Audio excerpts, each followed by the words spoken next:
Mack Truck, aka your worst nightmare.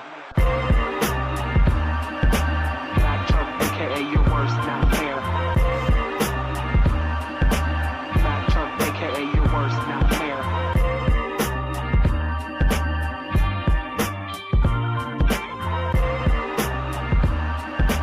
Mack Truck, Mack Truck, Mack Truck. Ladies and gentlemen, welcome back. We're here.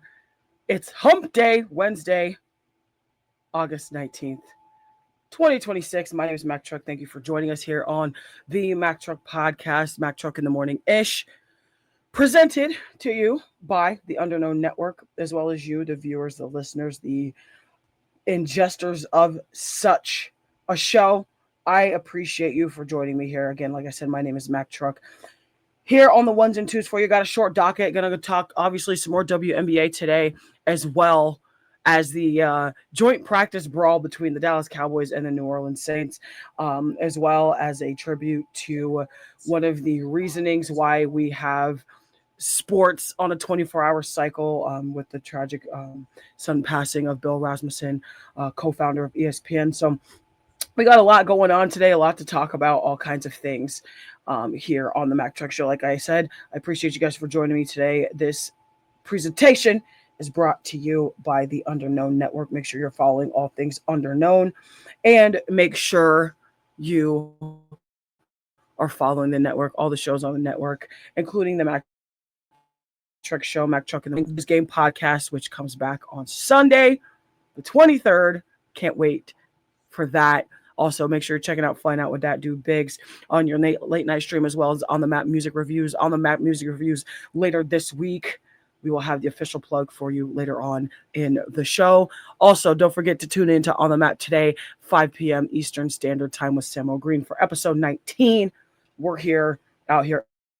FLG, thank you for joining us here this morning, this afternoon, this midday, wherever you are watching from. If you guys are in here, go ahead and tap the screen. Let's get the shares. Let's get the algorithm back up here. Let's fill some galleries, get some folks in here. Let's have a good sports conversation here on the Mack Truck podcast this morning. Listen, it is another day of WNBA talk, specifically on Wednesday here. I'm excited. You're excited. If you're not excited, I'm not really sure what to tell you. I appreciate you guys for joining us here. Always shout out from the network on both sides. I appreciate you guys for joining me. Excuse me, I'm still trying to get it out. Like I said, we got a short docket, so we probably won't be on until 2 o'clock. So hopefully we can get everybody in here that was in here yesterday for our sports conversations here. Like I said, hitting the NFL, hitting WNBA, and then doing our tribute to the co-founder of ESPN and Mr. Bill Rasmussen. I said you can find all of our shows on various streaming networks, but as far as this one on a daily basis is again presented to you by the Underknown Network and our executive producer, Evan Thunder Bradfield, and co-executive producer, Mr. FLG Gameflow himself, J-Mac. Listen, feeling like my vocal cords are a little different today. Feeling like we got a little bit of a deeper voice. Not really sure where that's coming from, and I'm totally okay with it. But we're here talking sports. Like I said, I got to keep sharing it out. Try to get some more people in here for our conversation.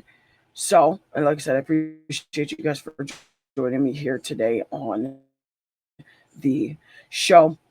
And once we get it shared out here, we are going to get started.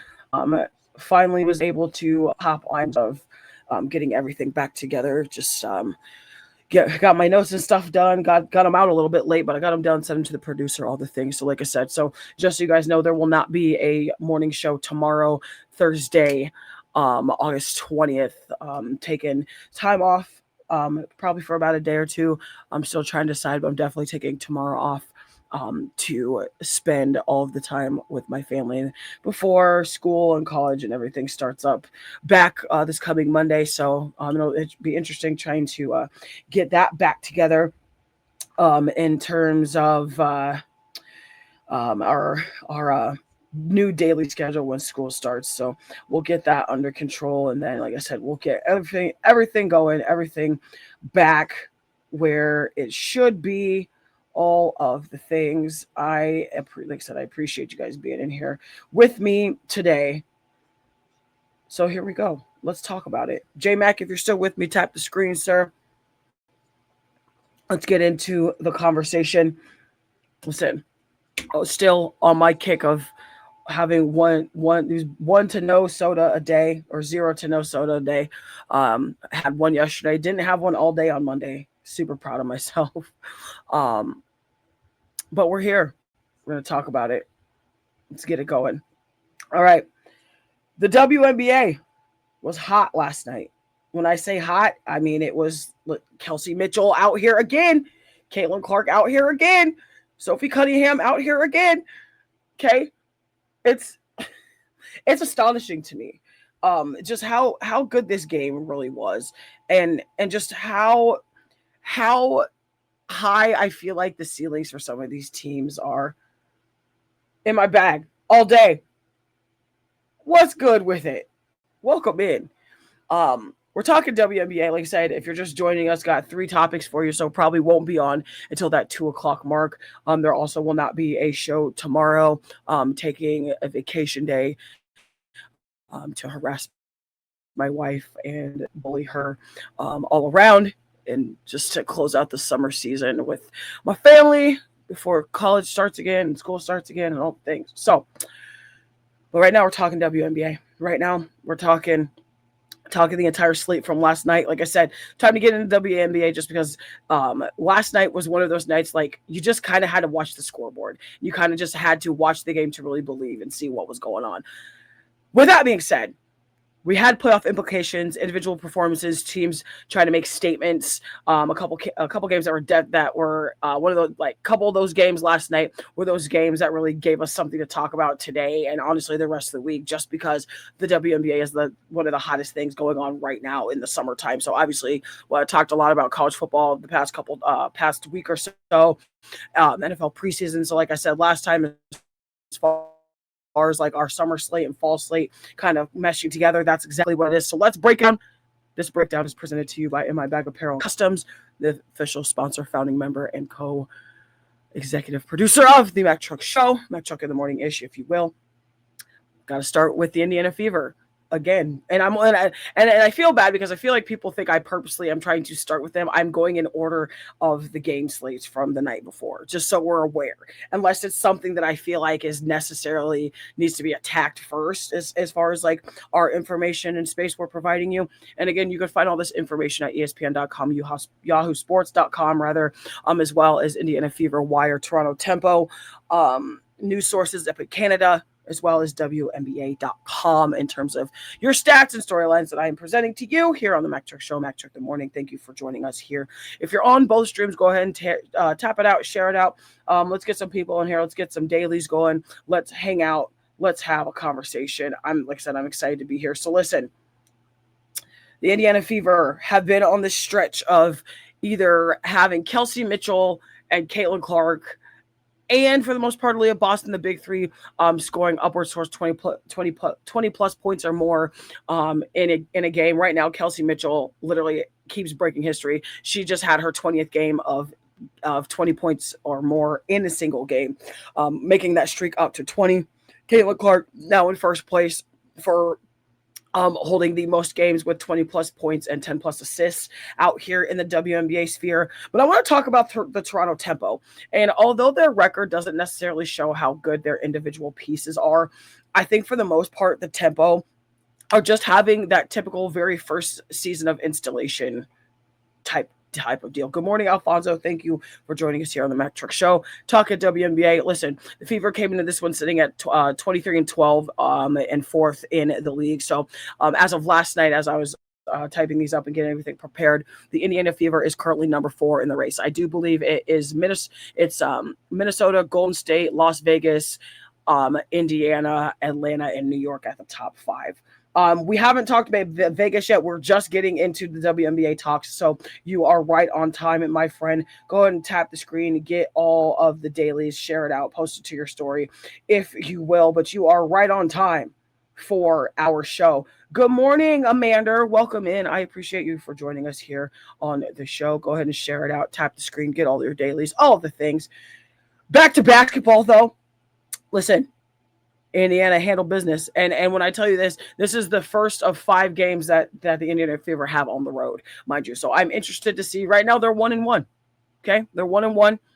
Gonna see what the rest of the slate brings. I'm interested to see. I don't necessarily know if Indiana's gonna go like win all 5 of these road games, but at this point, the way everybody's playing and the way everybody's shooting, and the way the ball movement is for the Indiana Fever is just phenomenal. It's fantastic. You love to see it. This is the type of basketball you want to see right around now, and hopefully they can keep the stretch going right into the postseason. So here we go. The Fever put up 101 points.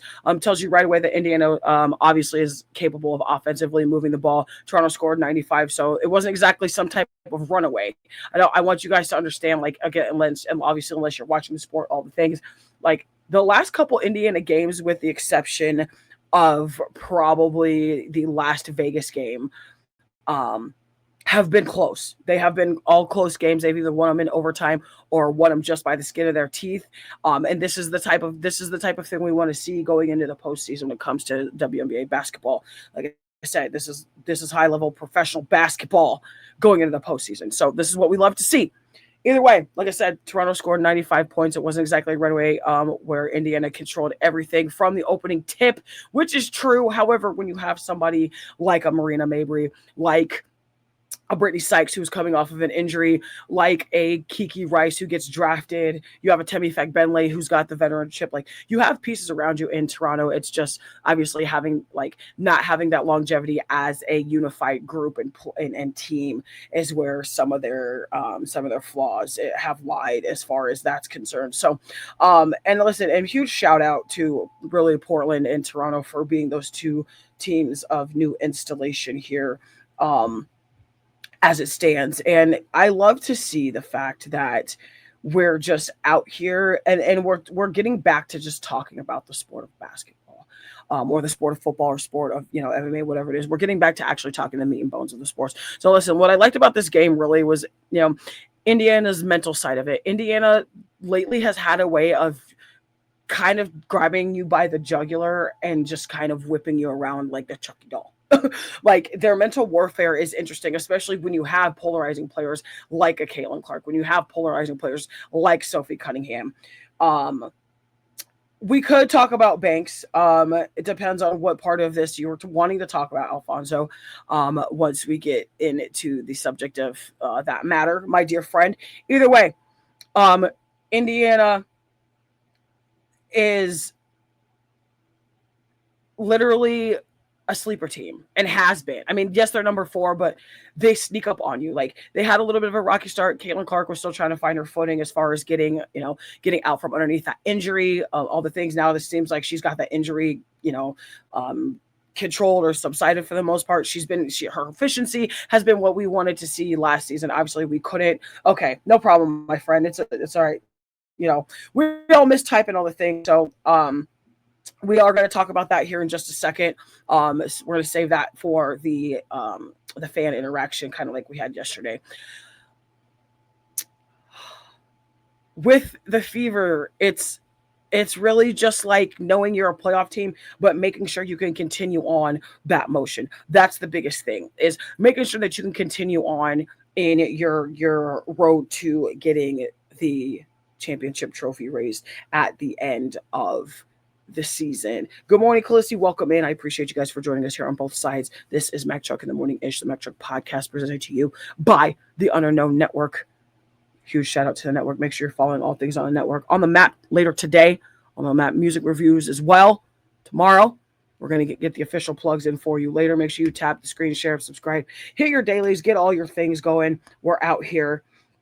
I hope everybody's having a good Wednesday. Just here talking about some playoff implications for the WNBA, as well as the show being presented to you by Vitamin Water, not Dr. Pepper today. We're still on the healthy track, or healthier track.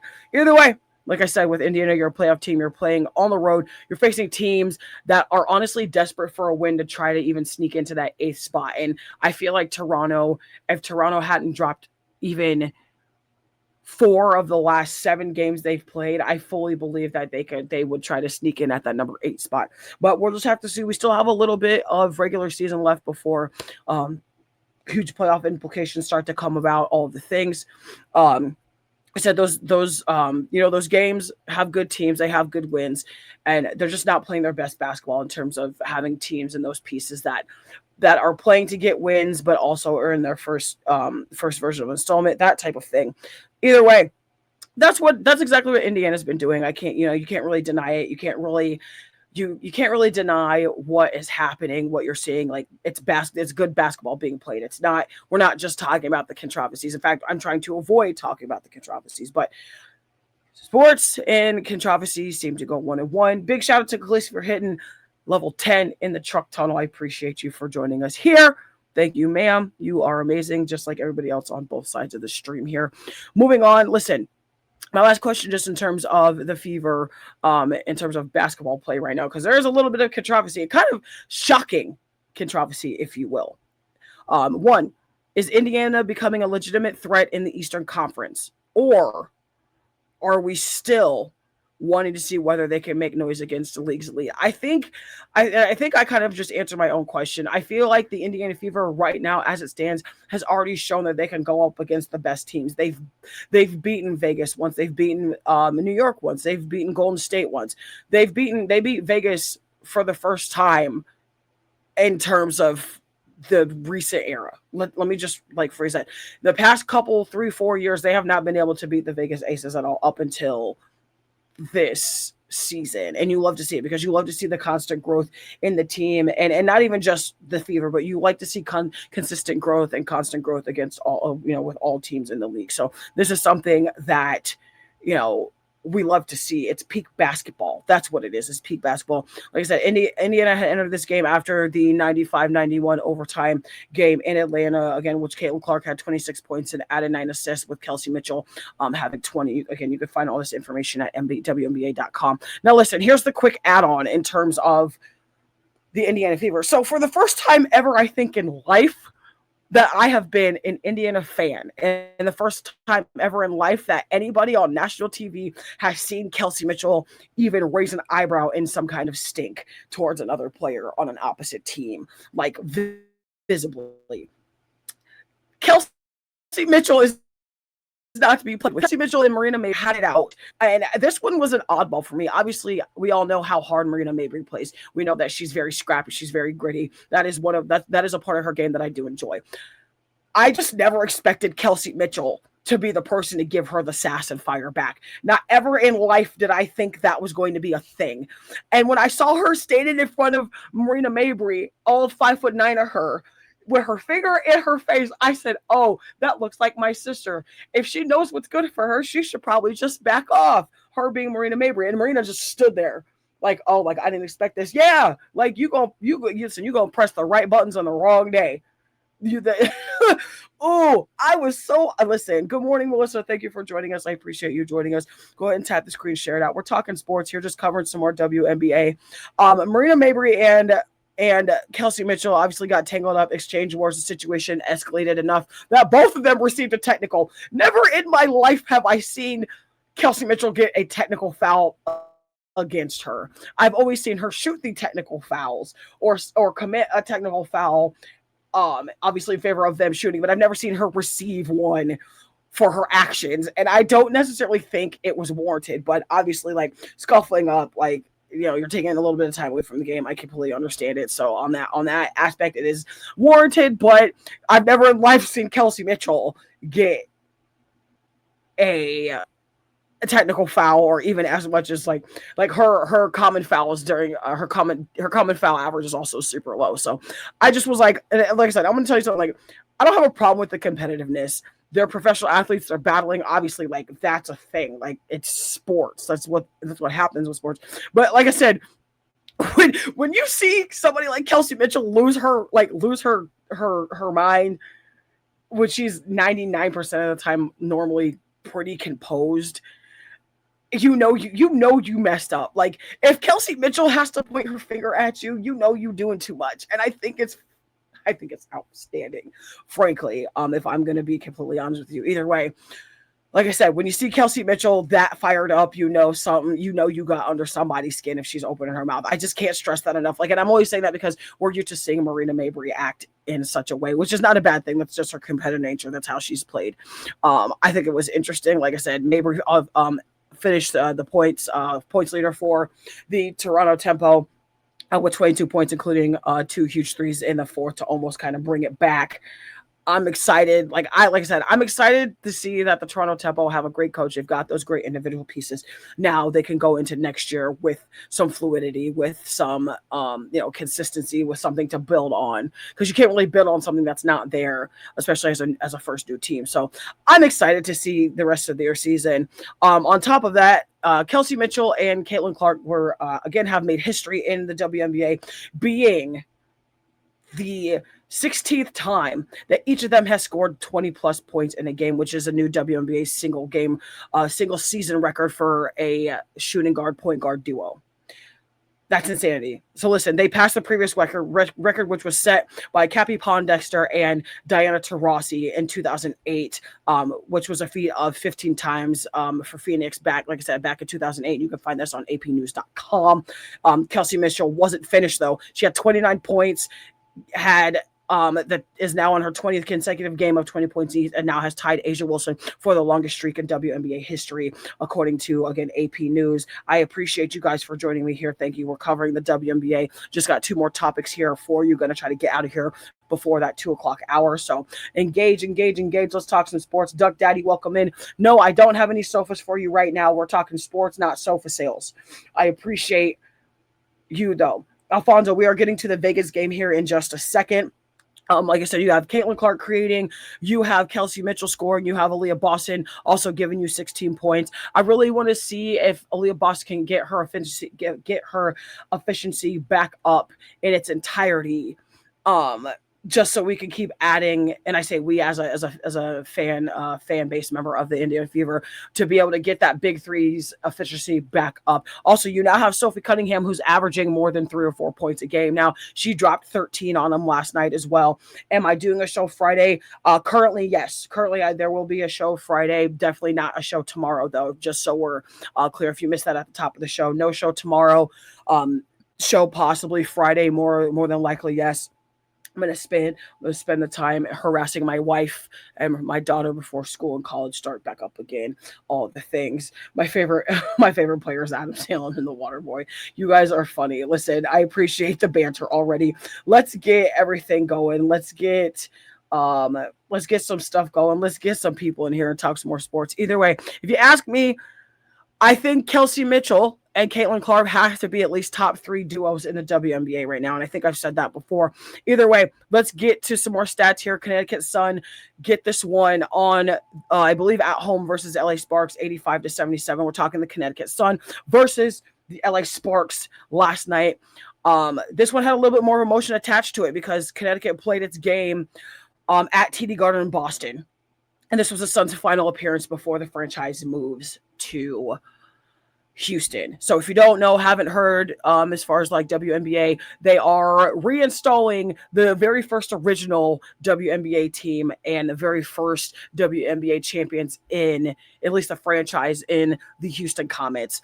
I don't like the fact that they're like seemingly enough getting rid of the Connecticut Sun. You could have just added them back to Texas, because you could now have 2 women's teams back in Texas. Hell, you really should have 3. You should bring back the San Antonio Silver Stars, but you can't because you turn them into the Vegas Aces. Either way, still salty about that as an old school fan. Fact of the matter is, the Connecticut Sun made sure that they left Boston with a win. The Sun beat the Sparks, like I said, 85-77, and Olivia Nelson-Ododa was a huge part of that. If you did not see that game, she dropped 18 points, had 11 rebounds, giving Connecticut another strong performance from the lower front court, if you will.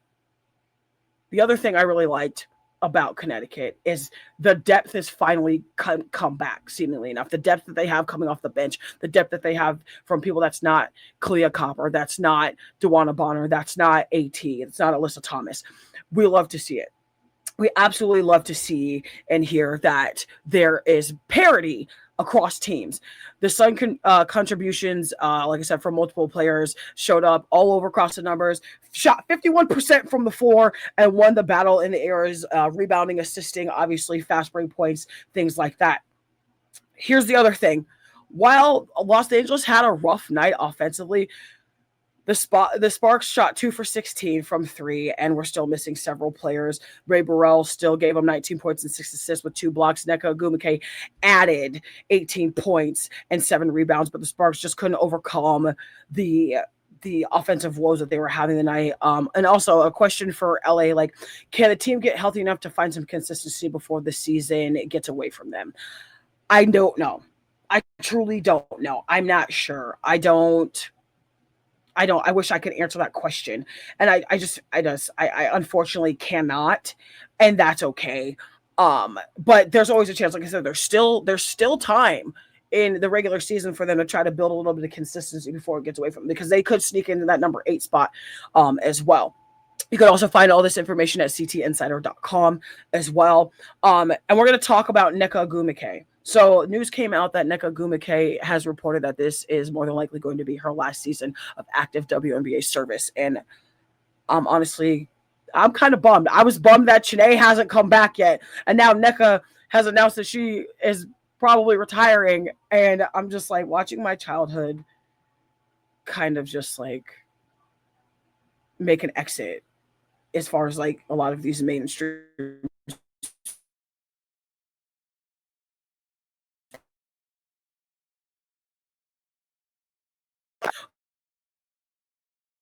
father get this one 93-86 against the New York Liberty. Again, Natasha Cloud out here putting on a show. Cloud 33 points, shooting for 13 for 21 from the field, adding 7 rebounds and 6 assists against her former team. Mind you, I love when players get moved around and get traded play their former team and just cook them or put up big points, whatever that looks like. I'm here for it, absolutely, in its entirety, here for it. Listen, that's the storyline itself. Natasha Cloud out here cooking her old team, and it really wasn't just Natasha Cloud like scoring a bunch of points. Like, she was affecting the game where you needed to, rebounding, passing, ball movement, coming off ball screens, setting up ball screens. Like, Natasha Cloud was out here, and the fact that she has been able to get on a team after all the controversy in the offseason is something I love to see. Like, the intensity that she adds on the defensive end off the top naturally is also a thing. Like, it's something that goes unrecognized, and I hate that. I absolutely hate that. But you can't recognize everything in every single player across every single league. It's just physically impossible. The other thing is Chicago hadn't won the rebound battle in a long time. Last night they did, out rebounding 44-35. Obviously give them a big boost and second chance opportunities. And that's what you have a Camila Cardoso for. Like, absolutely. Like, her game has developed so much more since she's become a rookie in the league as well. So it's just something you love to see. Obviously, with New York having their problems, Jonquel Jones left the game with an ankle injury. That's something, obviously, like, New York fans this season have been sadly accustomed to. You had Sebi out for the first couple games to start the season. Beastu has been out for just a little bit here and there. Juhan also been out for a little bit here and there. There hasn't been a lot of like core 5 consistency, and I hate that for them. And it sucks that we're not. It sucks that we're not seeing the real effectiveness that the New York Liberty has been able to have on the league since they won in 2024, and that's okay. You're gonna have a fall off. This year may be one of those seasons for the New York Liberty where that happens. Either way, we're still here talking basketball, and I appreciate you guys for joining us here on Mack Truck in the Morning-ish, the Mack Truck Show, presented to you by the Underknown Network as well as TikTok Live. Thank you for joining me. My name is Mack Truck. Go ahead and tap the screen, share it out, get all your friends in here. Let's hit some goals. Somebody could please give me a follow refresh. I would deeply appreciate it. We're still here talking WNBA basketball. Let's talk the last game here. The Atlanta Dream get this one versus the Vegas Aces, 96-82. This was not a squeaker. Okay, it wasn't a lucky bounce. They being the Atlanta Dream, had Jordan Canada back. That was the difference between them losing in overtime to the Fever and winning in regulation last night. Okay. Atlanta going into Vegas and making a statement. Again, another team on the cusp, not even on the cusp, but in the mix of that top 5, top 6 in terms of the playoff run. Come in to Vegas Arena and put the Aces on skates. I hate to even say this, but I don't know if there's any team, and mind you, this isn't quite the playoffs, so I can't speak about playoff play right now with the Aces because it's not playoffs quite yet. But I don't know if there's any team in the WNBA, even if you have a losing record, I don't know if there's a team in the WNBA that's really scared or threatened or intimidated by the Vegas Aces, which is scary enough to say in the least. Like, I even had a hard time saying that, but again, just because it's not the playoffs. Obviously, the Vegas Aces in the playoffs are a completely different animal. Everybody knows that. Jordan Canada does not care, though. That's fair. And Alfonso brings up a good point, is Vegas does not really have a bench, which is interesting to me. But here's also, that's what they're saying last year when that happened.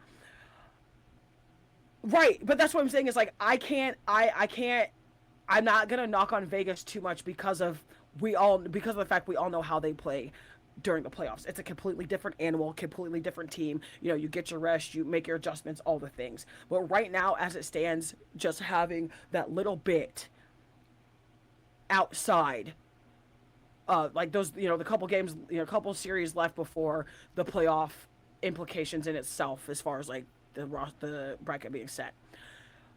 I don't know if there's a team right now that's intimidated by the Aces. And you have AW. Yeah, yeah, yeah. Yeah, listen, I all the points that you guys are making in the chat are perfect. You are not going to hear me argue or complain because I largely agree. I just don't know if it's the other teams catching on to what they're doing, or are these teams actually just playing high efficiency level basketball and able to keep up with a juggernaut, a in season Vegas juggernaut right now. So far, the answer has been yes. It's a thing. I mean, like I said, it's no knock. Vegas is still not to be messed with. I don't care what you tell me. Vegas is still not to be messed with. That's fair, but I just think Minnesota has it this year. And and like I said, I largely agree. I mean, in the same respect, and not just happy, and I'm not just being a fan of the things. I honestly think it could go anywhere between the top 5. It could go Minnesota, Vegas, Indiana, Atlanta, or Golden State. I literally think it could go between any 5 of them. But obviously, just if we're basing it off of records, I'm definitely sticking with Alfonso in the large majority in terms of the eye test saying that the Minnesota Lynx may have it locked up this season.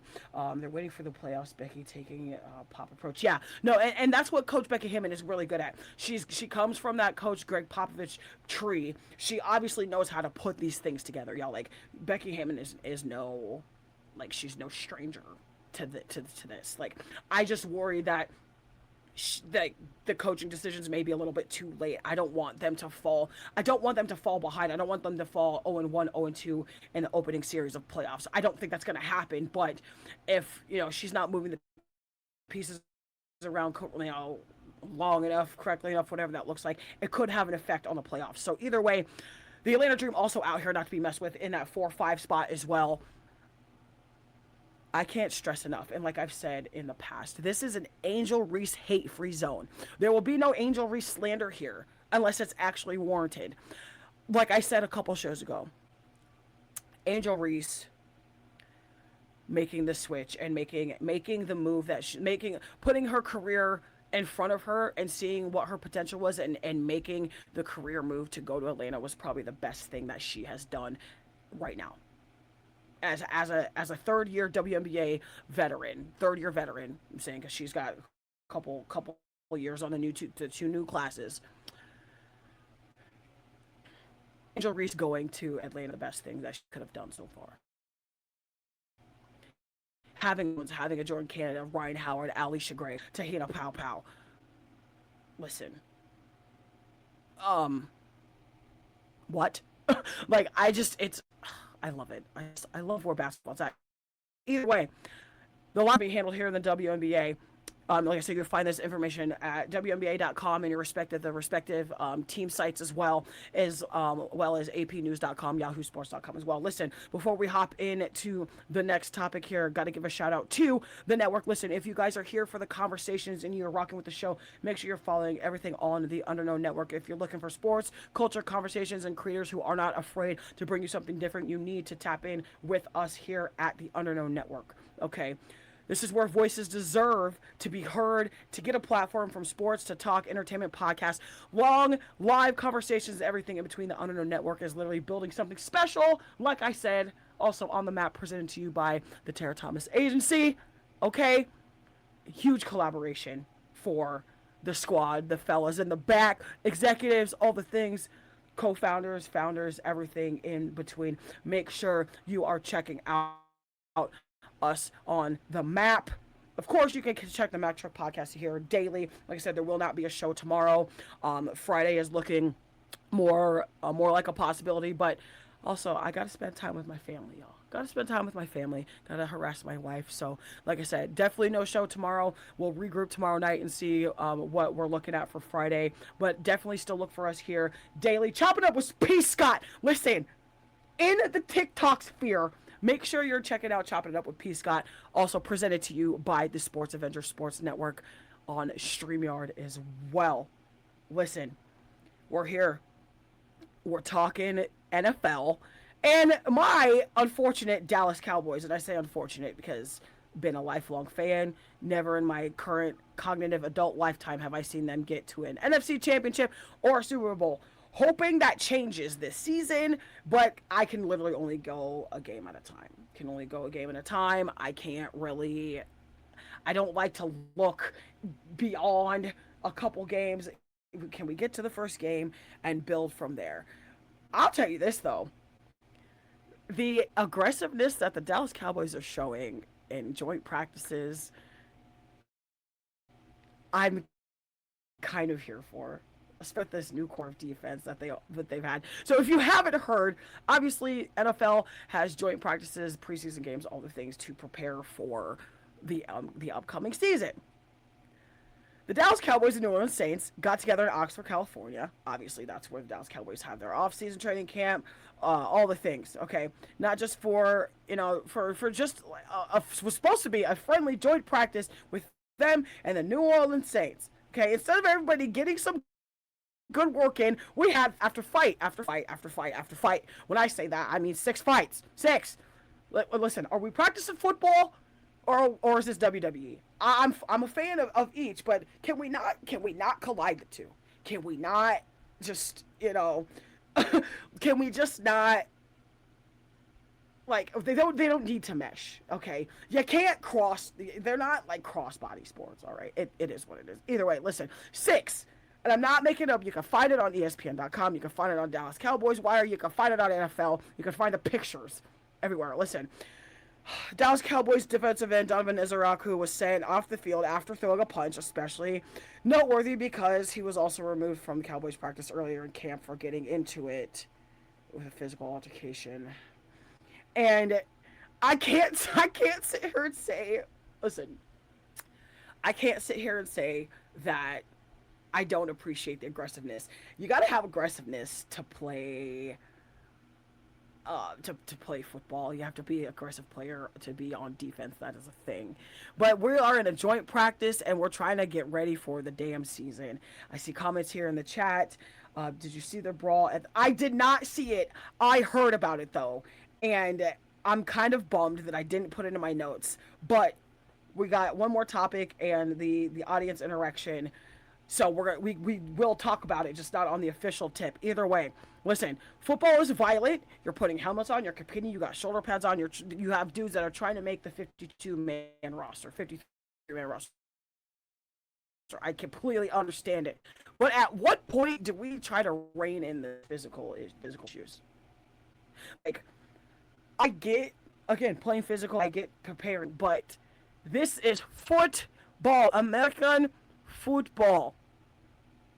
Not kickboxing, MMA, jiu-jitsu, WD, boxing, Western kickboxing, combat karate, dirty boxing, bare knuckle. This is not none of that. This is football. But like I said, I do love to see the passion, the aggressiveness of such a team that is the Dallas Cowboys. It kind of puts a smirk on my face. But that also makes me worried that either one of them fools over there could blow their top off in aggressiveness and anger. It's okay though. It happens. Either way, you can find this at DallasCowboysWire.com as well. Now here's something interesting. Okay. There's still obviously some really good football moments.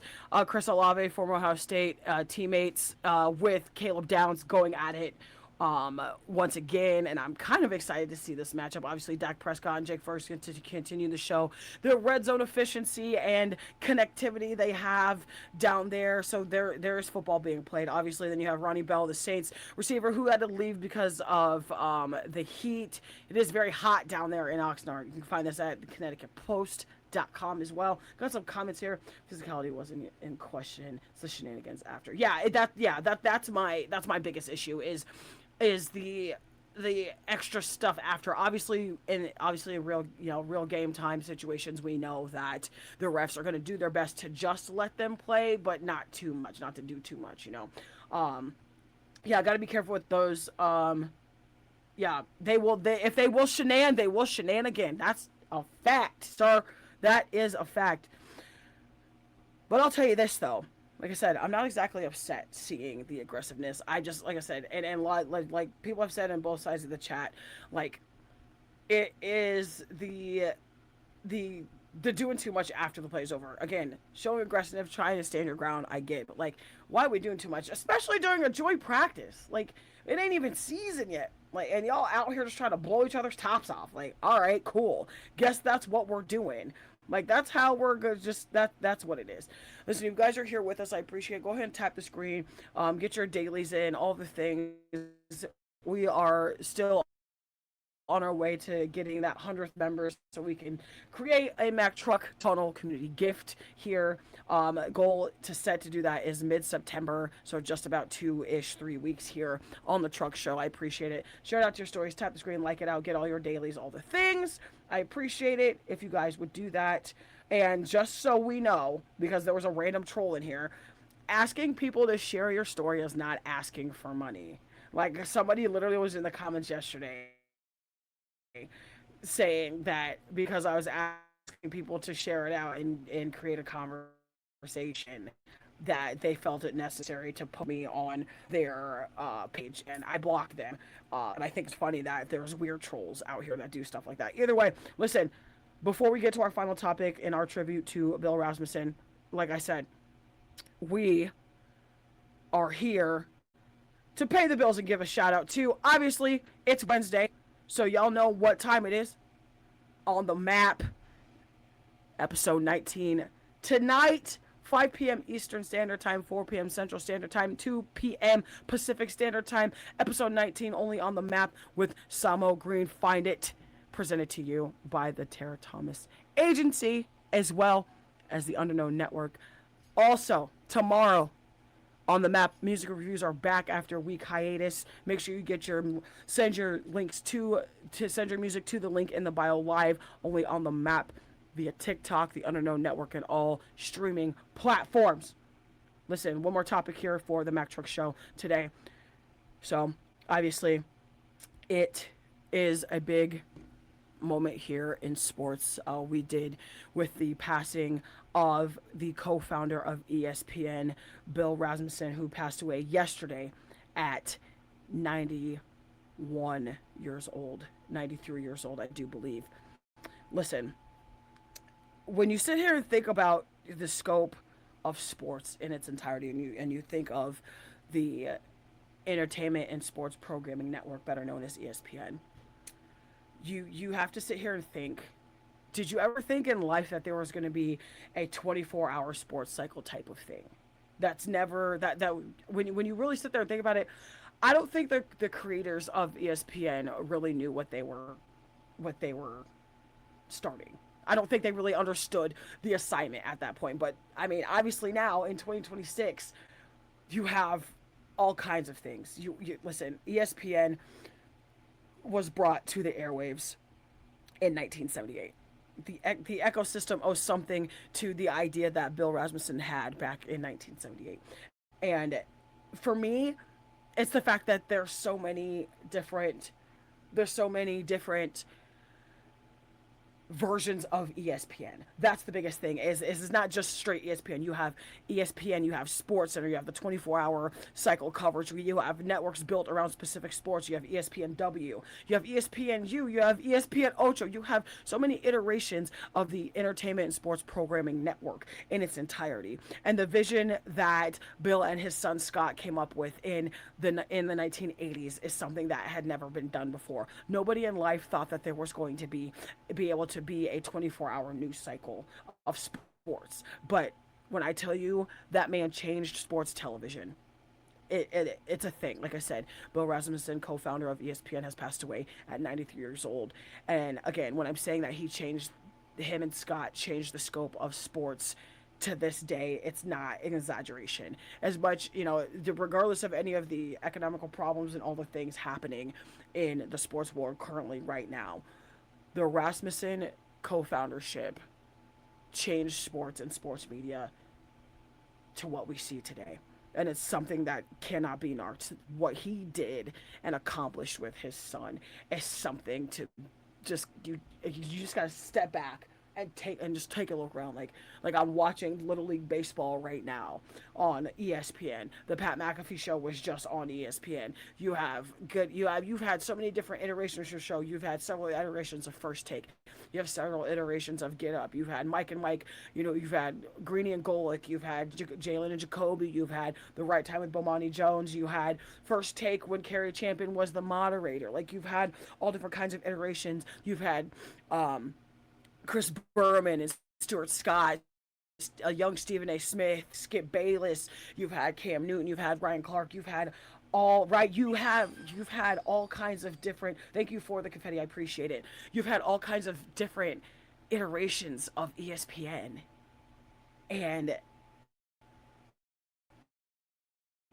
it's crazy to think about. Listen, we have to pause. The queen is in the building. Everybody in the chat say, "Hey, babe," in capital letters, because she loves when you do it. And she's simply here just to stop by and say, "Hey." We're on the topic giving homage to wonder is ESPN about Rasmussen. Yes, Jamel especially, Jamel Carey Champion, Elle Duncan, Sarah Spain, the trifecta, Aaron Kate. Like, you have so many iterations of things that happen on ESPN. You have College Game Day. You by the NBA. You have College Game Day basketball edition. There are so many things within ESPN that have stemmed from the original idea of the 24-hour sports cycle with Bill Rasmussen. And as somebody who's aspiring to be in this space with you and be in a space with them, it honestly brings me to tears, because I'm just like, bring all the old school types of graphics and the old school types of broadcasting that I grew up with, like watching sports with my siblings, watching sports with my dad, watching sports with my family, like being able to just physically remember some of the earliest times in ESPN, where being on ESPN was like the it thing. And now you have all these other types of smaller networks that have built off of this idea of having a 24-hour sports cycle, and especially in the world of social media now. Like, it's 2026, y'all, and we have several different iterations of 24-hour sports cycle, whether you're receiving it this way, whether you're receiving it on the TV, whether you're receiving it when you're scrolling. It's crazy. It's crazy to look at. It's crazy to think about. And like I said, no one ever thought that there was going to be a 24-hour sports cycle type of idea. Like I said, Rasmussen and his team incorporated the network specifically July of 1978, which was just over a year later on September 7th, specifically 1979, is when ESPN officially went on air from Bristol, Connecticut. That is why the home base of ESPN is in Bristol, for those of you who don't know. While ESPN is the worldwide leader in sports and entertainment, if you go down to Disney World, if you go to Disneyland, Disney is ESPN is a product of Disney. but the head base quarters for it is in Bristol, Connecticut, and that is on my bucket list. To good morning, Lisa. Thank you for joining us. We're just here on the last topic here on the Mack Truck podcast, Mack Truck Show, Mack Truck Good Morning Ish. Again, there will be no show tomorrow, Thursday, August 20th, 2026. Taking the day off to harass my wife and my child before college and school starts and all the things. Sierra, welcome and thank you for joining us. I appreciate it here. Either way, Sports Center was the very first program on ESPN. For those of you who did not know, Sports Center was the very first program. And remember, like I said, it was TV sports broadcasting and TV was a lot different back in the 70s and 80s than what we see it now. Almost 40 plus years of constantly changing sports cycles, constantly changing ways to receive your sports information to get, all the access, all the, intangible access rather to your favorite athletes, to your favorite sports stories, to your favorite teams. Like there wasn't a guarantee that anybody would even watch. That's the scary part about this whole thing is like when you think back to 1979, 1980, no one ever thought that people were just going to be feasting on getting sports in a 24-hour cycle. I don't really think anybody fathomed that being a thing. Now we fast forward to 10 years later, still as being around for a decade from 1979 1989 going into the 90s, one of the top sports programming or media programming engines for that decade. Then you go from the 80s to the 90s, still the same thing. 90s to the 2000s, still the same thing. 2000s to the 2010s, still the exact same thing, with a little bit of deviation with Barstool and the Pat McAfee show starting out before he takes over ESPN. Before you had Stephen A. going from having First Take to being the producer of it to having the Stephen A. Smith show in terms of sports, now having Straight Shooter. Like there's so many different iterations. You've had people like Will Kane on here. You've had people like Dan Patrick. You've had people like Rich Eisen, who started one of the very first original, Chris Berman, Rich Eisen, Stephen A. Smith with a hairline. Like there's it just the cycle of sports media has just changed so much, and you can't you have to pay homage to the people who created the idea. Like I said, Bill and Scott Rasmussen, we give our contributions to you. We tip our hats off to you, because without you we literally may not have the cycle that we know now. So I do want to take a moment just to give a moment of silence for Bill Rasmussen and his passing.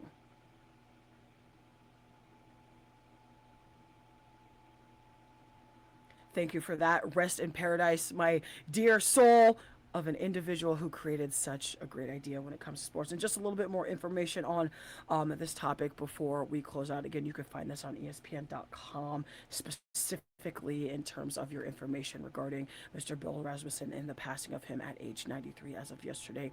And I'll tell you what, like obviously, this was the vision he had for everybody else. When you have a passion like sports, when you have a passion like entertainment and programming, and you want to put it all together in one, that's what you do. That's how you do it. You do it that way. You do it in such a way that it's selfless. You want everybody to be able to get opportunities. You want everybody to be able to have those times in sports to where they can get their pieces out. At least that's what it was in the 80s. Now it's like trying to pull teeth to get anybody to even look at you in your sports content, because ESPN has always been seen as the upper echelon. And obviously nowadays, like I said, there's always still been Fox Sports as well, CBS Sports.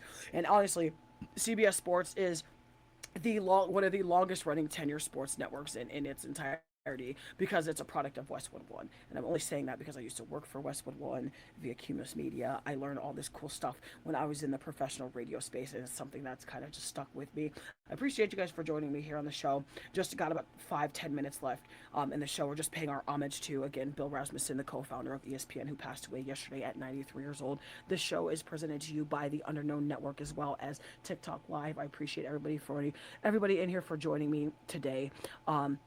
And another little tidbit in terms of Bill Rasmussen and just his vision, out of his own account, mind you, nothing was like when he went into this, didn't have very many sponsors, didn't have very much ownership. Out of his own account, in the beginnings of talks, Rasmussen roughly having $9,000 on a credit card advance as I worked to get this thing off the ground. $9,000 on a credit card advance. And to think that you could have a $9,000 limit back in 1980, 1979 is insanity to me. Like, obviously, like credit limits and fiscal cycles and all the things change with the years. It is what it is. But thinking back to 1980, knowing that I wasn't born until 14 years later, to imagine what that would have been like is crazy to me. It's just pure insanity. Like I said, you were trying to create a national television network, thousands of hours of programming, thousands of production meetings, thousands of staff meetings, thousands of hiring, interviews, all the things that goes into creating a network. Obviously, our network here knows what it's like. Not quite on the level of ESPN, but if you've ran a network or you're creating a network, you know what those ins and outs are like. From network dues to publications to publishing to like media sources getting out shows and things like that, lineups, like lots and lots and lots and lots of man hours, lots of brain power, lots of having to rely on a lot of people to help bring the vision together. It's literally called entrepreneurship. It's a thing. If you've ever done something like that, you know how difficult it is, even on a small level. And to imagine trying to do that in 1979 as well. Just a little bit more information here before we close out the show. Getty Oil purchased 85% of ESPN in 1979. Getty Oil again purchased 85% of ESPN in 1979, giving you the young network resources and the credibility to obviously continue to grow. ESPN also secured the NCAA programming rights as a major advertising agreement with Anheuser-Busch. Again, you can find this information on ESPN.com. Suddenly, this crazy idea wasn't so crazy anymore. You now have two different huge sources of financial backing, and now you start to produce your sports, and you love to see it. But here's the thing: obviously, they couldn't just take the idea away from him. Obviously, ESPN has kept growing. It's still growing to this day. Sports Center is like an institution. Like, that is my favorite show. Like, people are like, oh, Mac, what's your Sports Center? Mac, what are your Sports Center? Did you Sports Center? Like, that is my stuff. Sports Center is like my guilty pleasure. Like, I can. What's good, Bench Mob? Thank you for joining us. You're watching the Mack Truck in the Morning Show, Mack Truck podcast, if you will. Again, presented to you by the Underknown Network and the TikTok Live Sphere. I appreciate you joining me. Just closing out the show here with an homage to Bill Rasmussen and the great vision of sports programming network that he has come up with, created, that we know to this day in terms of our four-letter network. Like I said, the network expanded to college sports, more than just professional sports, more than just live sports. It's original programming, original everything in here. Obviously, like I said,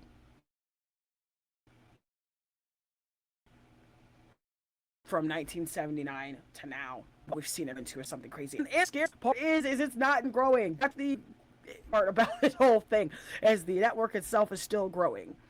Obviously, they just had some cuts about a month ago. We've seen some big names get cut for absolutely no reason, or what seems to be childish, petty reasons. We're not going to get into all that, but the fact that this thing is still a well-oiled machine is where we're at, and I love to see it. I'm trying to myself personally, as a podcaster, content creator, whatever you want to call me. I'm trying to get on that level and to have such a wide variety of things happening within the scope of sports media is what I love most about this entire thing. Like, I love being able to talk about sports from an athletic perspective, and being a female.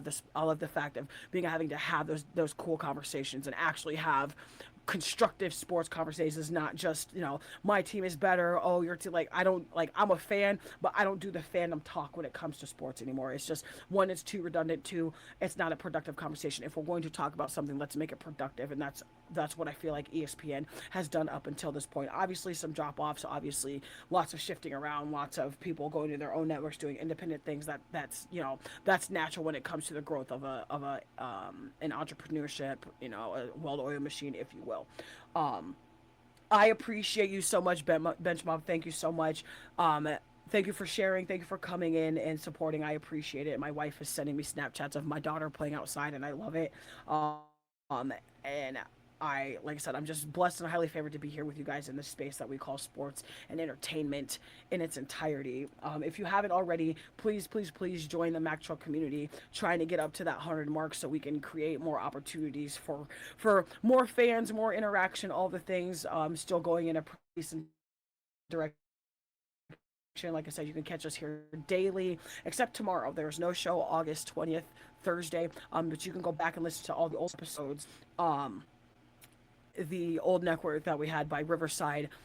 Still working on trying to get some of the most recent shows out on the network itself. But you can find all the playbacks here on the TikTok sphere as well as the Underknown Network as well. Also, before we hop out of here today, we got to decide to share and have the merchandise at the end. Right now, when you shop online, either at the TikTok shop or at inmybag.bigcartel.com, and use the code word truck, you will receive 15% off your entire first order. All things Mack Truck apparel. Listen, some of the hottest lines and hottest clothing on the map included, Underknown Network included, the collab with the Tara Thomas Agency as well, is all on the map as well as inmybagapparel.bigcartel.com. Lines like West Coast Legends, Ring Me, and Bulls Dynasty Out Here is where you can find all your Mack Truck apparel. I appreciate you guys for joining us. Like I said, short docket, lots of details. No show tomorrow, the 20th. I'm going to close it up, go to the bathroom, and hang out with my family until I have to be locked in a work for 8 hours. But we'll still be around the TikTok sphere tomorrow, just no live show itself. So catch me scrolling, catch me sharing vibes, all the things. I appreciate you guys for joining us here. Make sure you like, follow, share, subscribe. Last chance to get your daily Heart Me until possibly Friday, even Monday. But I am the Mack Truck. I appreciate you guys for joining us here today. Like I said, thank you all for joining us. Thank you all for allowing me the opportunity to be here on this stream of entertainment with you. Like, share, and subscribe to everything on the Underknown Network. On the map today, 5 p.m. Eastern, 4 p.m. Central, 2 p.m. Pacific Time. Samuel Green on the map, episode 19. On that music reviews tomorrow evening. Make sure you get your music in the link bio, in the bio rather. You can find it on all streaming platforms listed but not limited to YouTube, TikTok, Discord, Twitch, and all Facebook pages, TikTok pages of the network. Listen, my name is Mack Truck. It's been great. I will probably see you Friday. I'll put a post out there about if we're having a show Friday, but definitely no show tomorrow. I appreciate you guys. Love you all. Thank you so much for joining me. Until next time, stay tuned and stay spree.